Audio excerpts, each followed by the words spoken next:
Welcome back to the Dota Radio Morning Show, presented by Dota Radio, the internet radio dedicated to Dota 2. Make sure you visit dotaradio.com to learn more about our audio-only style of commentary. Remember, folks, you can tweet at us live during the show at ZyoriTV, at Monolith Dota, and at the Dota Radio.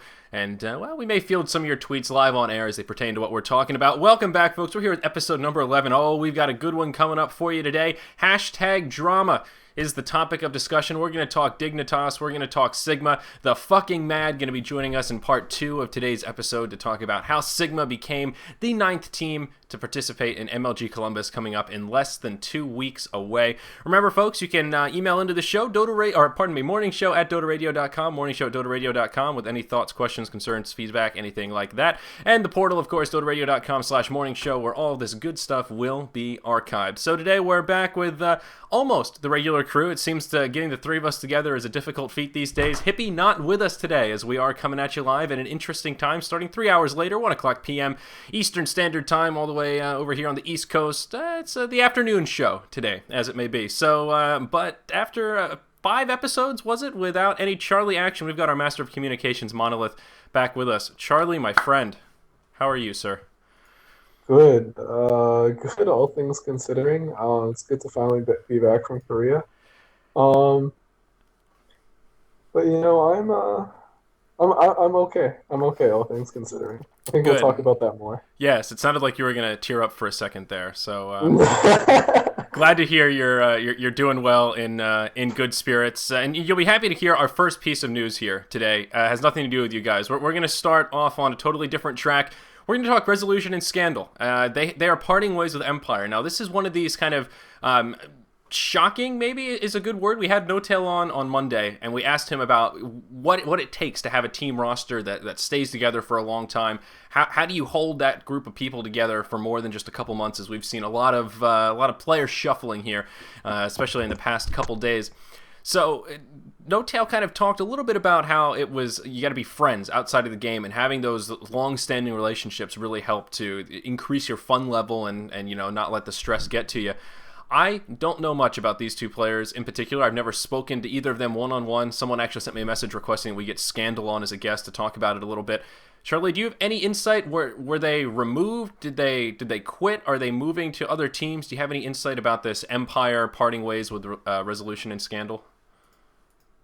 Maybe next episode I will. Most of this week I was dealing with my own issues. Yeah. For the most part, though, this caught me by surprise as much as everybody else. Mm-hmm. Empire was doing well. I guess. I don't know. We'll see.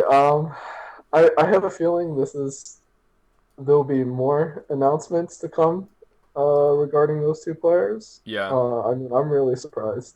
Yeah. Scandal had been the backbone of Empire for a really long time. Mm-hmm. From what I understand, they really valued him as a player. Resolution had been hopping around here and there, but Yeah. I don't know. I'm really surprised about Scandal.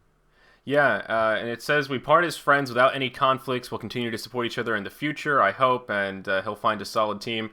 It's a pretty generic parting ways. It's really hard to read a lot into this and get a handle on what's going on. It says, these players have done a lot for Empire. It said something about communication. I read in one of the articles somewhere that there was some issue with the players communicating with one another. I don't know. Maybe we can contact Scandal at some point. This is pretty fresh news, but alas, it is not Dignitas related. But I guess not too much to report on that front. Let's talk some Dignitas action. So you haven't been here in 5 days. The last you talked, or 5 episodes, pardon me. It's been much longer than that. When we last talked to you, you guys were preparing to go to Korea. Dignitas was still a team. Everybody was delightful and cheery. Again, to talk about the Monday episode, we asked No Tail about his time in Korea. Tell us about your time in Korea, Charlie. You guys were there for, a little under a week? How was the Nexon Supermatch Invitational? What was the production like? How was your interaction in Seoul? Nexon in Korea itself was great. It was absolutely great. Korea is an amazing place. I would love to go back. Just love to go back at any time. Nexon took really good care of us. I probably we probably ate more Korean barbecue than I'll ever want to eat again. Um, but I mean, we had a really great time. So shout out to Nexon, to OGN, to Juani, for taking care of us. Hmm. They did a really good job, and the production was great. The Yeah. casters were so animated, and it seemed like they loved the game and they had so much interest in it. And they really worked their hardest to make sure everything went smoothly. Yeah. That's awesome. It's always good to hear that the production sort of on our end looks awesome, and then the accounts of people going say it's really awesome, and the people attending it were really organized. The people running it, rather, were really organized, really easy to work with in terms of making sure the players have everything they need. Did you guys get to do anything fun in Seoul? Did you go enjoy some of the nightlife? Hit some Korean clubs or anything? Oh yeah. Oh. Not so. I mean, other than the nightlife, we didn't do that much. Like during the day, like we were so jet lagged. Like we came Yeah. back. Um, well, the first I was supposed to get in Thursday, I think, no, Saturday afternoon, but I didn't get in until like really late at night. Hmm. I flew in from LAX, and that was the day when they had the LAX shootings. Oh God, really? That's Yeah, scary. so yeah. I mean, I got in through security before the shootings actually happened, but Jesus. I ended up waiting at the gate for like 7 extra hours. Not sure if we were gonna go, but finally got on the plane. Damn. Got in at like 2 in the morning. Wow. That is sort of a double whammy of suckage. You almost got killed, and you got stuck in the airport for 7 hours and got extra jet lag. I mean, that's really scary, dude. I guess for some reason it hadn't really clicked in my head that you guys were there at pretty much that crunch time of when it happened. Didn't even Yep, didn't even Bleak, click. That's really scary. Bleak, and Demon also flew in from LAX. Wow, that's Um, Jesus, next level shit. Next level shit indeed. yeah, next level. Next level, man. It's just been stressful ever since the last time we talked to you. It's just been all downhill from there. And to refresh viewers, Dignitas did win all three games at Nexon, right? You guys beat Speed and you beat or you won your two games, I guess. It's three matches you Yeah, guys played two. You beat Speed and the Korean team, right? yeah, we went 1-1 with Speed and we beat the Korean team. Okay, 1-1. That was it. Yeah, so that's pretty exciting. That's not a bad representation of Dignitas. Everything was going well at that juncture, huh? Yeah, shout out to Winter. So yeah, shout out to and Winter was the player that filled in place of Korok, who didn't go. Correct? Right. Right. And Right. it's Okay. Huh? Sorry. no, Oh, go okay. ahead. So, and this is where shit starts to hit the fan. I have my little title here. Drama afoot as Dignitas drops Dota 2 division. Watching this unfold over the past, what is it, four days or so has been interesting for all parties. It seems Dignitas has been making headlines in Reddit kind of nonstop. It started with, the whole thing started with, well, let's go into our talking points. I think that's where actually our story begins here. Oh, good. Dignitas Dota 2 in trouble. You guys are forming a whole new roster. Let's break this down. Point A to point B to where we are now. Step number one: Korok did not attend the Nexon event in Korea, and that was what began this whole drama. Right? The deal was that it was an error in communication in terms of Korok. You guys sort of assumed he'd be able to go, and then like a day before the event, it was like, oh, sorry, I got class, man, I can't do that, and you guys were left hanging at the last minute. Is that semi accurate? Okay, so it's a very complicated issue. Um, and I can understand where Korok is coming from. Uh, and I don't want to completely throw him under the bus. Mm-hmm. Um, but I mean, I can definitely see how it happened. So he, what happened was we needed uh, so we knew when we were going to go to Korea.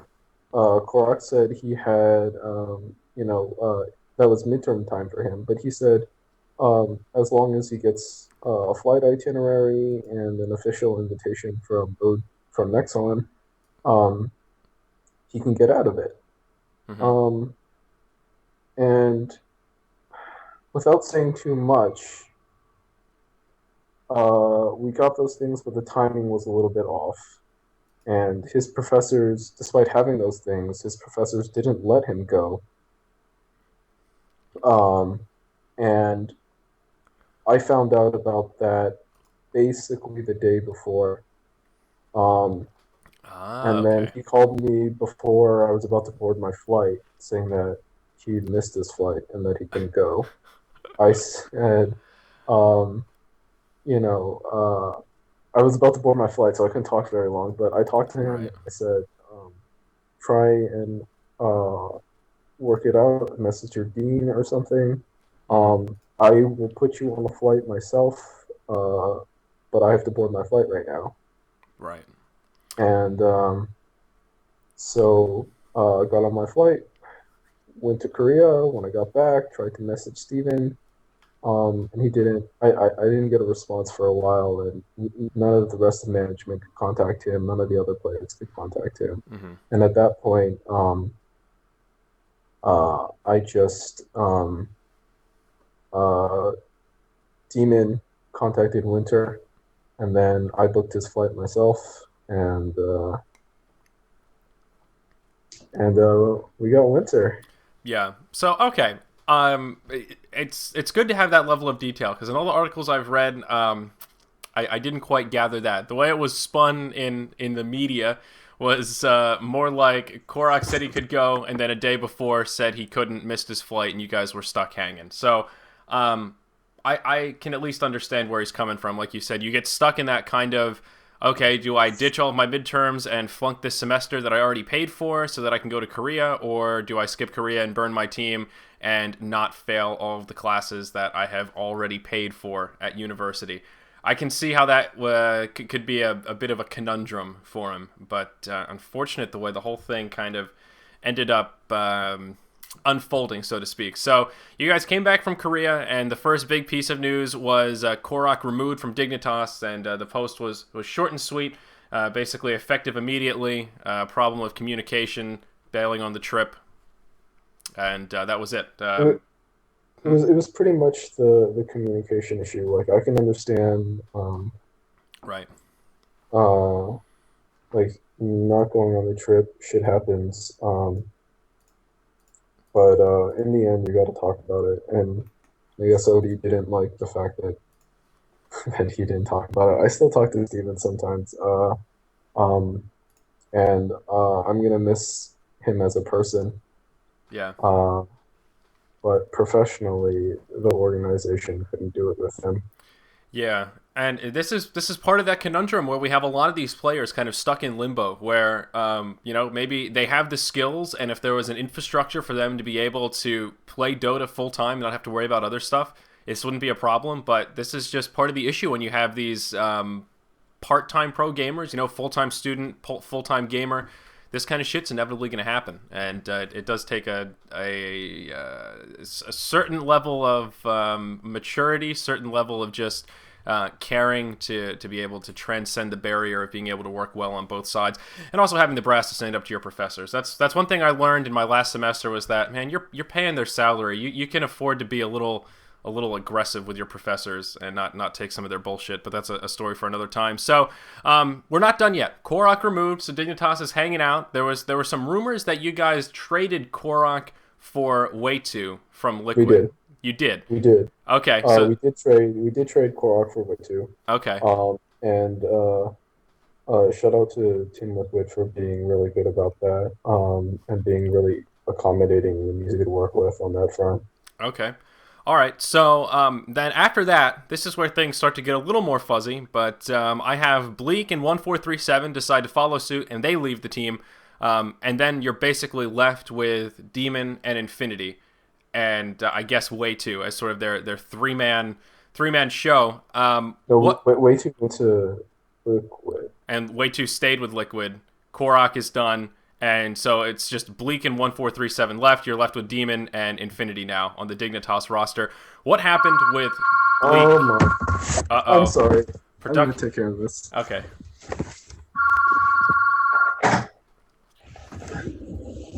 All right. All right. Sorry about that, guys. So, Oh my God. yo, someone's really upset about this Dignitas thing. That's Odie calling right now saying, no, stop it! Stop it! Don't air it! Don't tell them our secrets. So, so what happened with Bleak and 1437? What was the prompting for them to part ways after this success in Korea and the upcoming MLG event where everyone takes home a slice of the prize? It seems like an odd time for these two to want to jump ship from the outside perspective. Well, so Bleak without Korok, Bleak didn't feel like there would be we Bleak felt like we couldn't find a suitable replacement.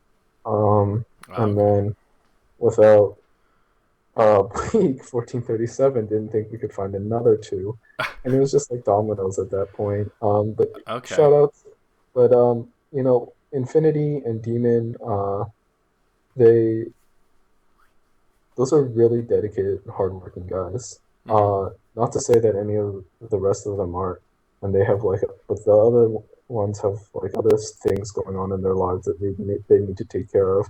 Right. But you know, as far as my time with Demon, he has really turned himself around. He has worked incredibly hard and tried to be really dedicated during his time with us.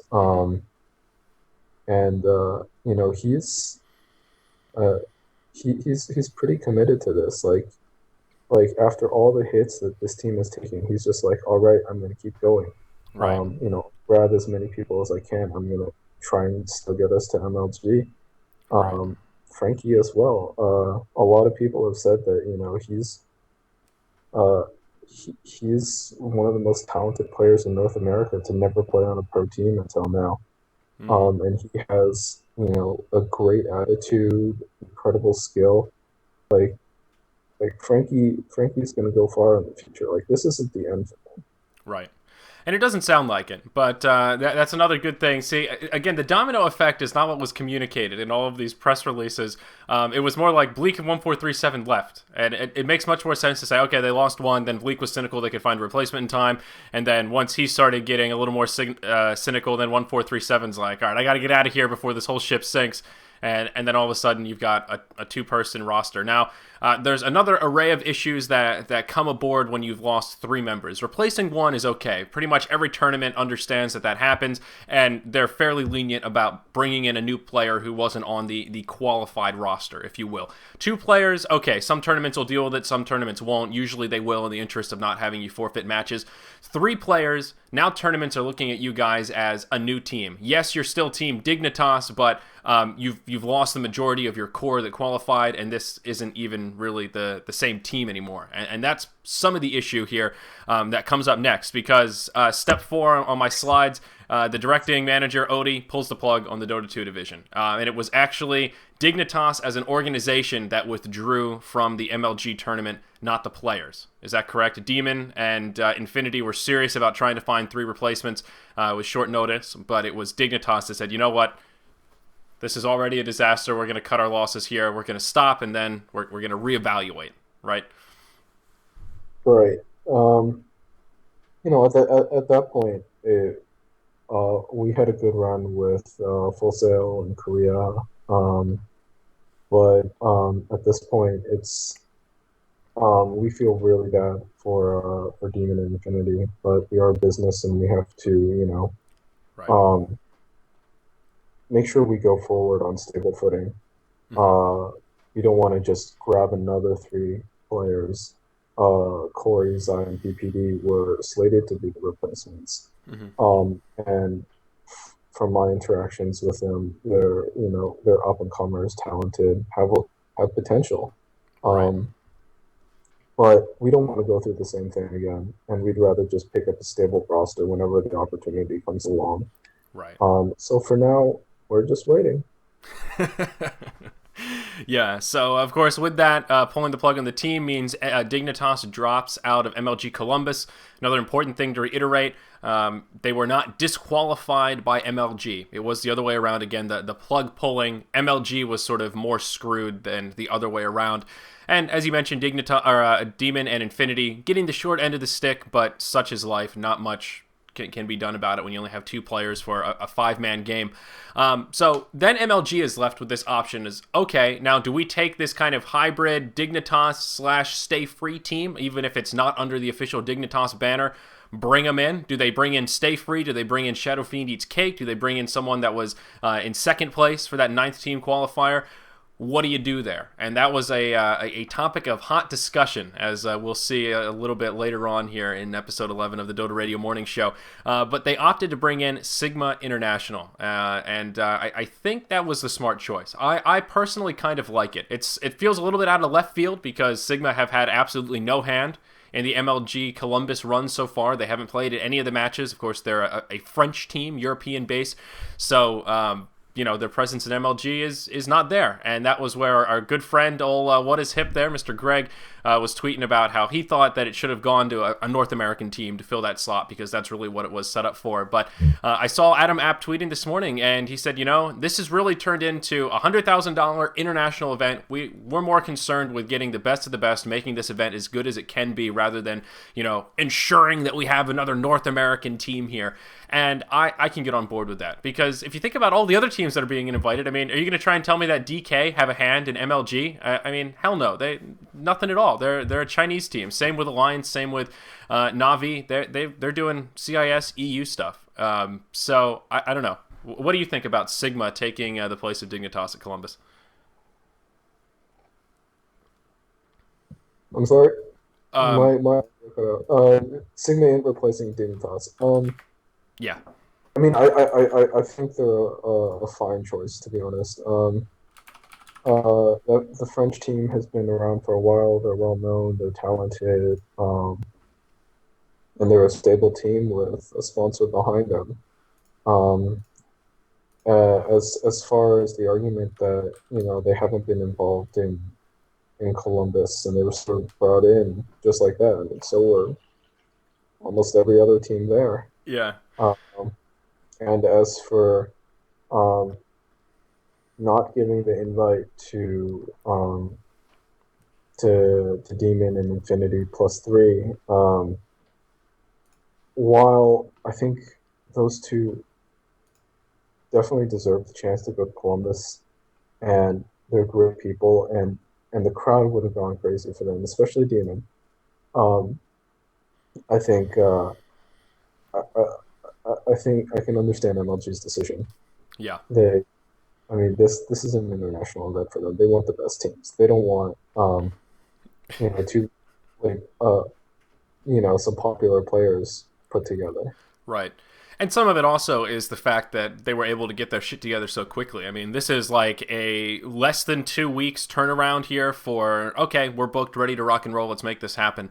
That's expensive and can be logistically tricky depending on the state of the players, so that's probably part of the other reason with MLG. We'll learn more about that here coming up in part 2 as Fucking Mad will be joining us. I did just get the message that he's here, just about ready to rock and roll, so that is great news. The last little point I have here is that, Charlie, you are staying on for Dignitas.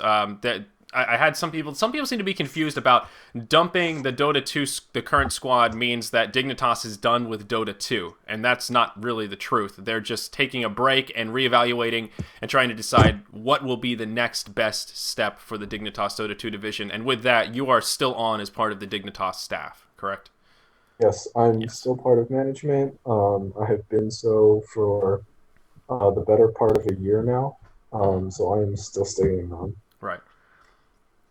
So that's very exciting. Yeah, someone tweeted at me. It was just like, is Monolith still going to be part of the morning show now that Dignitas doesn't have Dota 2? I'm like, what does that have to do with the morning show? He's more than like Dignitas puppet. Like he's deep rooted in Dota 2, man. Like what? I don't know. It's funny. I like getting tweets from people. I really love Twitter. Ever since we started the morning show, Twitter has just gotten so much more fun for me. Oh God, those followers.